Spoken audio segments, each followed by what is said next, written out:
Good morning, Brew Daily show. I'm Neal Freyman. And I'm Toby Howell. Today, why Elon Musk sold one of his companies to Elon Musk. Then we'll recap the wobbly first quarter Wall Street has had to kick off the year. It's Monday, March 31st. Let's ride.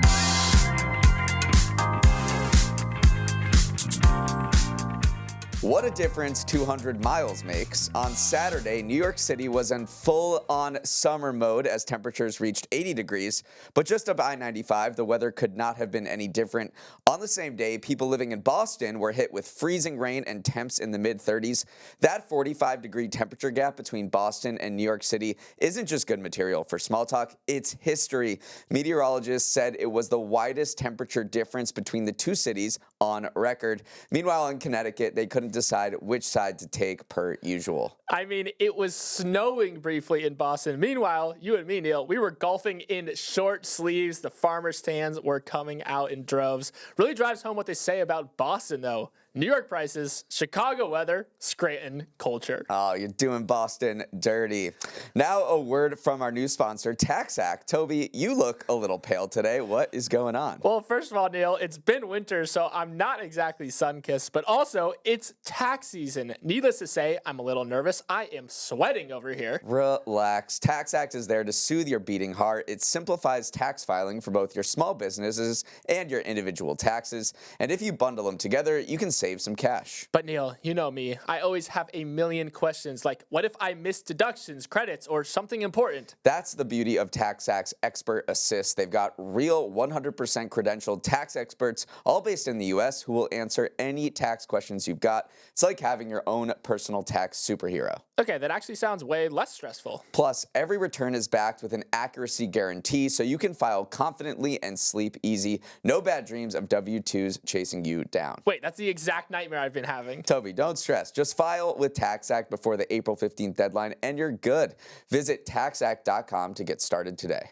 Today is the final trading day of Q1, and Wall Street's 2025 is off to a start you'd expect from the Chicago White Sox. Nothing has quite gone according to plan, with the S&P 500 fresh off recording its fifth weekly loss in the past 6 weeks, as it digested some less than stellar economic news. The tech-focused NASDAQ is also officially in correction territory, as the Magnificent Seven has labored in Q1. But here are some other storylines as we look to close the chapter on the first 3 months of the year. First up, European stocks are suddenly hotter than Portuguese piri-piri. After years of the U.S. lapping the global pack, the playbook flipped in Q1. Tariff uncertainty weighed on American markets, while Europe's promise to boost defense spending sent local stocks flying. The S&P 500 now trails Europe's stocks index by nearly 17 percentage points, the biggest gap ever recorded, according to Bloomberg. One reason why the U.S. is now the global laggard, our MVPs, the Magnificent Seven mega-cap stocks, are tossing up more bricks than Tennessee in the first half. Nvidia's down over 20%, and Tesla's dropped more than 30%. In all, they have lost nearly $2 trillion in market cap so far in 2025, after driving half the gains for the S&P 500 last year. Still, there have been hints of good news. Other companies outside the Magnificent Seven are quietly thriving. One ETF, excluding the big boys, is actually up in 2025, albeit just over 1%. So, Neal, I think the best way to sum up Q1 was that it was better spent doing anything other than looking at your brokerage account.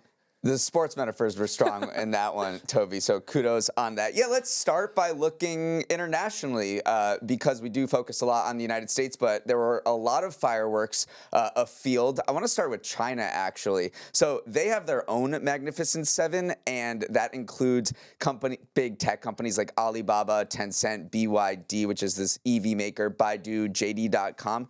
They are soaring. The MSCI China index has jumped more than 30% since the end of August. DeepSeek was sort of their OpenAI breakthrough moment for artificial intelligence, and investors have been plowing money into the Chinese stock market, whereas for years it had been kind of stagnant. So there's been a real changing of the guard over there. You mentioned Magnificent Seven stocks have shed $2 trillion in value. Terrific 10 is maybe another name to know over in China, where they're absolutely soaring. So we've seen the script flipped a little bit. And a little bit more on China. China typically in the past has moved in tandem with emerging markets because it was classified as an emerging market for most of the early 2000s. If you look back in history, Chinese shares rose 63% from 2009 to 2010. The broad gauge of emerging markets climbed 103% over that same time. Go back to 2016, 2017, China stocks up 50%, emerging market shares rallied 46%, but now they are outpacing that emerging markets, widespread ETF. The MSCI China Index is up 30% since the end of August, while the gauge of equities in emerging markets is dropped only 7%. So we're finally seeing those two paths depart. And you're right, because it is with this AI hype, plus the car manufacturing hype from BYD. So yeah, China has been a big winner. Transitioning to the other part of the world, Europe has also been a massive winner. We've spoke about them a lot on the podcast so far. A lot of it is due to Germany kind of changing its tune on its fiscal policy, saying that we're going to invest more into defense spending. Defense stocks have been the MVP over there, and meanwhile, U.S. stocks are just having kind of a nightmarish start to the beginning of the year. Tariff threats, inflation sticking around. We had this major inflation reading on Friday that didn't come in, so it came in too hot actually, which is why suddenly the U.S. is I called them the laggard of the global economy, because right now we are. Let's talk about that report on Friday. It was a true double whammy. So there was this inflation measure that comes out, which the Fed is really keyed in on. It shows inflation, and then it also shows consumer spending. And we went 0 for 2 because inflation came in hotter than expected. It rose by 0.4% in February. It picked up pace for the fourth straight month. And then you had consumer spending did not go up at all. It went up 0.1%. So you're seeing less consumer spending, higher inflation. That is a recipe for what is become sort of the boogeyman on Wall Street right now, which is this word called stagflation, where you have higher inflation and lower growth, and it leads to really bad outcomes for the economy and as well as the stock market. One example of this is Goldman Sachs has this basket of stocks that do really well in stagflation times. There aren't many, but there are a few, like in defensive sectors like healthcare, which thrive during recessions, and that is up nearly 20% this year compared to the S&P 500's 5% drop. I think zooming out here in the early days of this administration, it's definitely paid to hedge your best. The U.S. stock market in general has been a little troubled. So if you've taken a broader view, looped in some more global stocks, looped in some bond holdings, actually, if it's domestic and foreign bond holdings, that classic 60-40 portfolio construction that a lot of people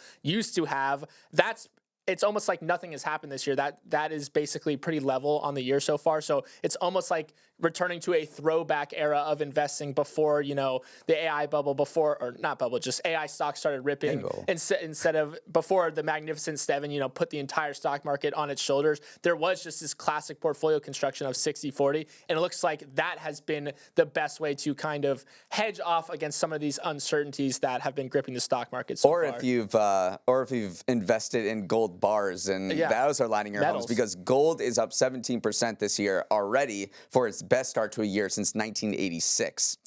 You know that meme where Obama gives himself a medal? That's kind of what Elon Musk just did with parts of his business empire. On Friday, the world's richest person said he had sold X, his social media company, to xAI, his artificial intelligence company. According to Musk, the all-stock deal values xAI at $80 billion and X at $33 billion, down from the $44 billion he spent on Twitter. So why do this? Isn't this basically just shuffling money around? Musk said that the deal cements that xAI and X's futures are intertwined. Today, he declared, "We officially take the step to combine the data, models, compute, distribution, and talent." Outside observers, such as Axios' Dan Primack, also added an important piece of context. This is an attempt to prevent his X investors from losing money. Remember, at one point, X's value had plunged 70% from when Musk bought it, and while business has rebounded, it remains on shaky financial footing. Toby, while this was a surprising announcement, the writing had been on the wall since X and xAI were sharing loads of resources, and Elon Musk has pulled off something similar among his various businesses. What do you think this link-up says about his ambitions? I think, one, you're totally right that it just offers this resolution for, X backers who have probably been nervously looking at that announcement. It was discounted heavily just a few months ago because of just this exodus of advertising revenue. Now those backers are basically made whole again at a valuation very similar to what Elon Musk originally recently acquired Twitter for back in 2022. But also, I think this has a lot to do with giving Grok XAI's, LLM a pretty unfair and unique advantage, because remember, Grok has been trained on this huge amounts of data cold from X. All those posts go into feeding XAI's Grok chatbot, and now they have full control over that data set. They can control how they use it, but also they can control what other companies get to train themselves on that data. So it makes a lot of sense giving XAI this fountain of proprietary data that they can now use to try to separate from the pack of this very crowded space of LLMs. Which is why some analysts look at this deal and said, hey, that was pretty smart. I could see other smaller players in AI and other smaller social media players doing similar things. Maybe they don't have the same owner, but they might link up in order to gain scale and command higher valuations. I mean, the valuation for XAI at $80 billion, that's more than the combined market values of Snap, Pinterest, and Reddit. Right now, Google pays Reddit to train its large language model on Reddit data. Well, what if they were the same company? They would also have training data and they would have distribution like Grok has. Grok is a large language model that anytime you log into Twitter or X, you can see it being used. So it might spur more partnerships, maybe even some mergers between smaller players in AI like Anthropic or Perplexity and smaller players in social media like Snap, Pinterest, or Reddit. And this is just straight out of the Elon Musk playbook. He loves combining his various companies, not just, financially like he just did, but also he loves using employees to work across multiple companies. So this is not the first time that we've seen basically him treat his empire, for lack of a better word, as a single entity where everything is shared across each different company. So this tie-up we probably should have seen coming. It makes sense on just so many levels. So now it finally happened. And in 2016, Elon Musk did something similar when he used Tesla stock to buy his other company, Solar City. Okay, let's head to our winners of the weekend, the segment where Toby and I pick two things whose Sunday morning eggs were sunny side up. I won the pre-show extreme ironing contest, so I get to go first. And my winner is Fraudsters, because some of the most notorious white-collar criminals of the past several years are now free men. On Friday, President Trump issued a flurry of pardons to business leaders who were found guilty of fraud. The first pardon went out to Trevor Milton, the founder of electric truck maker Nikola, which is now bankrupt. Milton was sentenced to 4 years in prison and fined $1 million after he was convicted by a jury of fraud for misleading investors about the capabilities of Nikola's trucks, pumping up the stock with unfounded claims. When asked about the pardon, Trump said it had come highly recommended by many people he knew.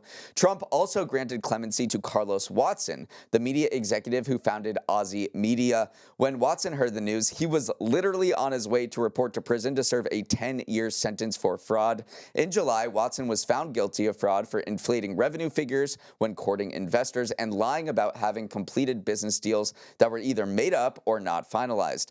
During the sentencing, the judge told Watson the quantum of dishonesty in this case was exceptional. Watson maintained his innocence throughout and on Friday said, "I am profoundly grateful to President Trump for correcting this grave injustice." Toby, big weekend in the world of fraud. Yeah, there are certainly some damning anecdotes that will go down in infamy from two of those cases that you just mentioned. I mean, Trevor Milton, the founder of Nikola, will go down the Mount Rushmore of fraudsters, because at one point he was rolling one of their trucks down a hill and passing it off as if it was operating under its own power source. That anecdote alone is just an insane, business lore story right there that ended up with him, being convicted of fraud. And then also, do not sleep on what happened at Aussie Media, because that is a crazy story. Aussie COO at the time, Samir Rao, allegedly hopped on a call with Goldman bankers as they were trying to court this big investment from them and pretended to be a YouTube executive. He used a disguised voice to hype up Aussie's, partnership and performance prospect. They were trying to get $40 million out of Goldman. So these are two just insane fraud business stories that now both of them are kind of walking free. But just taking a trip down memory lane to reacquaint myself with these two stories, it was truly a wild time in business media. And while those two guys were walking free on Friday, another fraudster is awaiting her prison sentence because Charlie Javis, remember her? She's that Forbes 30 under 30 who founded this fintech Frank. Frank, which sold to JP Morgan for $175 million, was convicted of fraud for, quote, falsely and dramatically inflating the number of the company's customers. After JP Morgan bought Frank, they had a ton of buyer's remorse because they sent out this email to the supposed list of more than 4 million Frank customers, only to return just a few small percentages of those emails. Turns out that Javis and one of the other executives at Frank had been artificially inflating their email list. So now Javis was convicted by a jury on Friday, and she awaits a prison sentence later this summer. Up next, we have my winner of the weekend. My winner of the weekend is hitting dingers, because with a new bat design the New York Yankees cooked up for this season, it's looking like you're going to be seeing a lot more home runs. On Saturday, the Bronx Bombers hit a team record 9 home runs against the poor Milwaukee Brewers, then followed up that performance with a 4-home run game the next day. Eagle-eyed fans were quick to note that the bats that some players were using looked a little different. They were shaped almost like bowling pins, with more mass concentrated in the middle near the sweet spot rather than spread evenly throughout the barrel. This design was not the result of an affinity for torpedoes, but rather the work of an MIT physicist on the payroll named Aaron Lenhart. Despite his lofty credentials, his explanation for the design tweak was not exactly rocket science. Really, it's just about making the bat as heavy and as fat as possible in the area where you're trying to do damage on the baseball, he told The Athletic. In other words, make fat bat, hit ball hard. Now, I know what you're thinking. Yankees, controversial performance edge. Is this cheating? The answer is no. The bats appear to comply with MLB regulations. League rules specify that bats must be no longer than 42 inches, no thicker than 2.61 inches, and made of solid wood. And these Yankee bats violate none of the above. Neal, as a Red Sox fan, how do you feel about these new super bats? Why aren't we using them? I mean, if the rule states that they just have to be a certain dimension and made of a solid piece of wood, it is kind of mind-boggling that the folks in Major League Baseball or around the teams haven't figured this out sooner, and we've been using the same design bat for decades. But I guess that's just how disruption works. You kind of think insularly and not outside the box, like this guy does, Lenhart. And it's a very fascinating story that shows how analytics has really infiltrated the game of baseball and sports more broadly. Last year, Aaron Judge, the star of the Yankees, was complaining that the analytics department was not speaking to the players in a simple enough fashion. So the analytics department, who are all these, data nerds, are, finding these insights. They're reviewing tape, they're, running computer programs. But when they would try to translate those insights to the players, it wasn't a good communication system. So what the Yankees did was hire this guy, Lenhart, who is this former MIT physicist who taught physics at Michigan for 7 years. And, he's on that side of the ball, but he's also a former baseball coach as well. So he's the perfect marriage between what these two emerging trends in the game. He can bring things together, and he also had this, remarkable design for a bat that is probably going to be the hottest product since the Stanley Cup. What is funny, though, is that these bats aren't actually universally adapted by the Yankees at all. Aaron Judge, who you just mentioned, for instance, isn't making the switch. He basically said, have you looked at what I've done over the past few years? Why would I fix what ain't broke? And he's been hitting the most home runs on the Yankees. So part of it is also maybe just a placebo effect. Volpe, another player on the Yankees, said a lot of it is just looking out at your bat and you see how big the barrel it is. It's exciting. I think any 0.001% mentally that could give you confidence helps. So maybe it is just as much of a mental placebo effect as it is actually boosting performance. But I do think you're right. When this whole weekend, people on social media were saying, like, how did no one think about this? Like, put more mass where you hit the ball. Like, it seems so simple, but at the same time, it did take, an MIT physicist to think outside the box and actually make this switch. Moving on, fans of the HBO series White Lotus have been treated to a buffet of uncomfortable moments this season, ranging from funny to completely unwatchable while in the vicinity of your immediate family. But officials from one particular Southern university are not enjoying the highly rated third season at all, and that is Duke. Duke has played a prominent supporting role so far, one that doesn't portray the Blue Devils in the best light. One of the show's main characters, Timothy Ratliff, who is played by Jason Isaacs, a.k.a. Lucius Malfoy, is a businessman and a Duke alumni who is on vacay in Thailand. Now, I'll pause here if you haven't seen the show yet because spoilers ahead. Seriously, you've had your chance. All right, if you're caught up, you know that Ratliff is the subject of an investigation for some financial crimes, and his son Saxon, who is also a Duke alum, has an interesting encounter with his brother. The legal situation causes the elder Ratliff to spiral. He steals his wife's anti-anxiety meds and also gets his hands on a resort security guard's gun. In one scene, he has the gun to his head while very conspicuously wearing a Duke Blue Devils shirt, leading to some observations around the internet as to how useful that particular screen grab could be if Duke loses in March Madness. For fans of the show, it's been an entertaining and memeable plot point, but for Duke officials, the show has gone too far.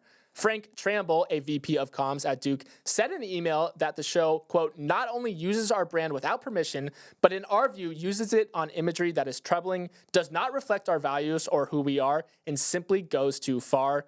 And now this interesting IP legal battle has emerged. Is HBO legally allowed to use the Duke name and brand in such unflattering ways? How far do trademark protections extend? And most importantly, Neal, will Duke win the national championship? Because I really need them to for my bracket. They'll probably win the national championship, but they probably won't win any legal case against HBO or the White Lotus, because under the First Amendment, artists have really strong protections to use well-known trademarks for artistic and expressive purposes. Just think of Saturday Night Live.